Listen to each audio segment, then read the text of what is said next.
Good afternoon. This is All Angles. It's good to have you with us on this Thursday afternoon. Lots of updates to give you within the last hour of this show. So let's get straight to it. The Norwood Police Station commander in Johannesburg has resigned. This after eNCA exposed the theft of firearms from the evidence room last year.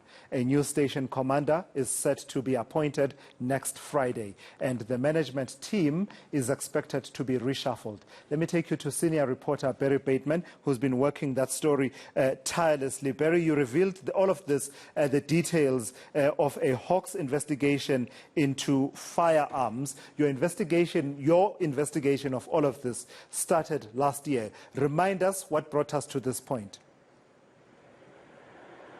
Yeah, good afternoon, Tula Sizwe. Well, it all started with a police raid on a group of cash-in-transit robbers in the Brakpan area. The police got into a shootout. During that shootout, one of their own members was murdered, but the police managed to make some arrests.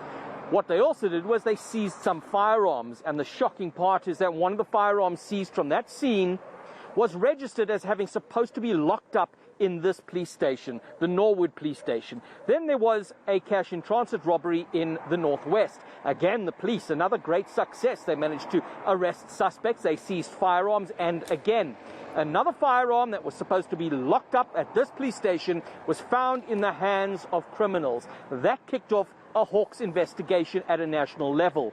The Hawks came down, they conducted an audit of the SAP 13 store here. Excuse me, Tulas.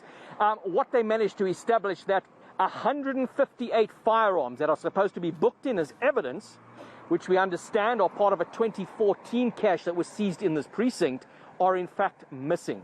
Now, when the Hawks started their investigation, the store clerk, a sergeant, went AWOL. He booked himself into a guest house and he took his own life.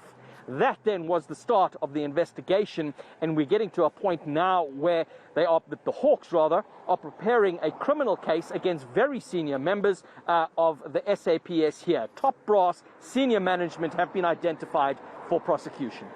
Sure. I mean, it's spine-chilling, really, some of those details as you outline them, Barry. In terms of the investigation by the Hawks, you mentioned now that they are looking at a criminal case being prepared, and I think, that's only natural. It's only logical that that should happen.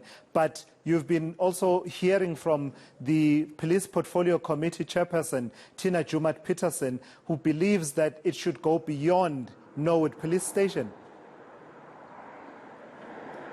Yeah, quite right. And it's not just about this SAP 13 store where the firearms went missing. We look at a broader issue throughout the SAPS to do with the management of firearms. Now, Tina Jumaat-Peterson not only raising the issue of the SAP 13 store, but also the Central Firearm Registry. Last year, the Portfolio Committee did an oversight visit to the CFR. They found mountains upon mountains of paperwork that were just, within corridors, not being managed correctly. Jumaat-Peterson saying that this year, the issue of the SAP 13 stores as well as the CFR will be on the agenda. They want to see a re-look at how firearms are managed by the SAPS. I also want to point out the issue of firearms going missing is certainly not unique to Norwood. We had what happened in the Western Cape. The firearms being fed to gangsters there. And you speak to people within the firearm industry. They say that it's not unique to Norwood. This is something, and it's deeply concerning when you have police officers putting firearms into the hands of some of the most violent criminals in this country.